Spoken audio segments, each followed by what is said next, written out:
Je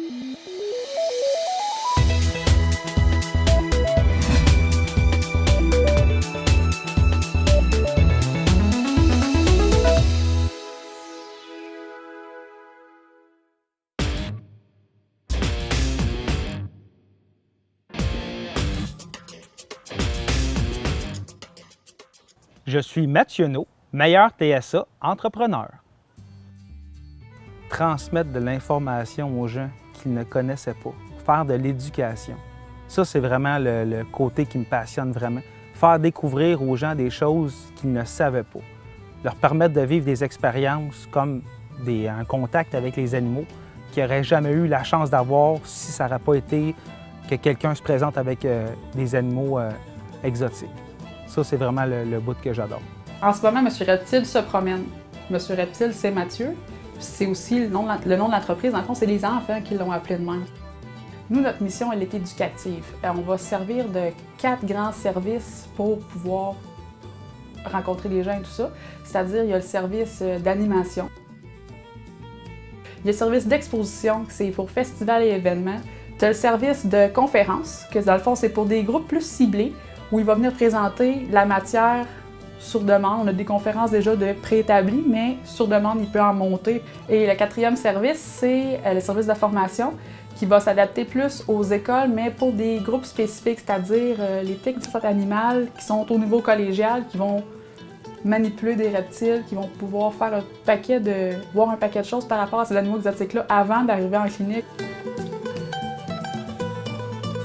Il y a quelque chose que je pense qui est vraiment intéressant par rapport à la formation spécialisée, c'est quand que Mathieu va se déplacer pour aller voir des groupes en santé animale, c'est qu'il est lui-même diplômé en santé animale. Fait que pour faire de l'enrichissement puis faire pousser plus loin la matière, il la connaît, il la maîtrise bien, puis lui en plus, tout ce qui est exotique, reptile et tout ça, bien, c'est vraiment sa branche. Fait qu'il peut amener vraiment les étudiants à un autre niveau, il peut vraiment pousser la matière. Puis ça, c'est assez unique. Je crois qu'il est le seul en fait au Québec à faire ça. Puis c'est une chance qu'on a de l'avoir à proximité, en fait. Quand j'ai commencé, les gens ne croyaient pas en moi. Les gens ne croyaient pas au projet d'éducation, de sensibilisation.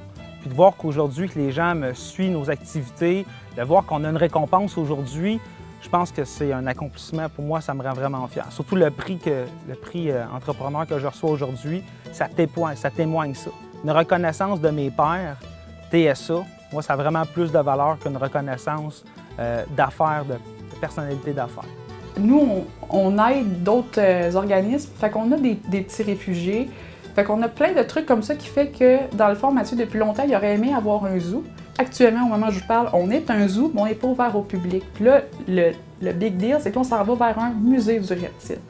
Fait que là, ça s'en vient vraiment à se concrétiser en vraiment une grosse boule de projet, là. Plus tard, on aura pignon sur rue, on aura des visiteurs.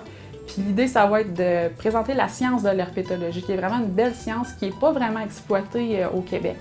Fait que ça va être vraiment de mettre l'accent là-dessus, tout en faisant un regard, dans le fond, sur l'histoire naturelle. Il y a plein de choses qu'on va joindre à ça. Ça va être vraiment un toit qui va abriter plusieurs sciences et notre collection animale. Puis on va être capable probablement aussi de vous présenter des exclusivités et tout ça. Fait que ça va être vraiment à suivre parce que ça s'en vient, là.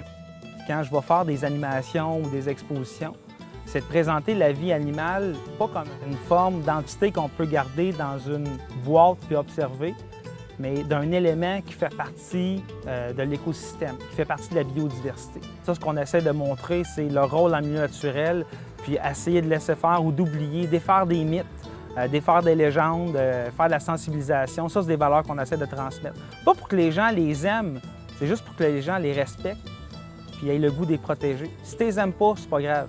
Mais si tu n'as pas envie de les tuer, c'est pas mal mieux. C'est apprendre pour comprendre, pour protéger. Je pense que tu n'as pas le choix, c'est 3 mots que tu ne peux pas dissocier.